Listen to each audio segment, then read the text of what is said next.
A prosthodontist is a dentist that has 3 years advanced training after dental school in head and neck anatomy, advanced restorative techniques, and aesthetics. One of the things that patients to see a prosthodontist for is if they're planning on having any type of oral reconstruction, whether it be a full mouth rehabilitation, meaning a full mouth of crown and bridge, or implants, or a combination of removable, or having a full arch of implant restorations.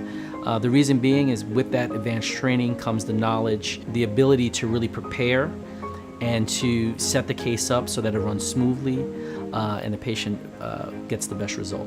The benefit to the patient is that, they have me, the person who's in their mouth at every appointment, who knows their smile, who knows what they want, really be able to fine-tune their restorations. It makes the lab technician's job easier because now they can just focus on the artistry.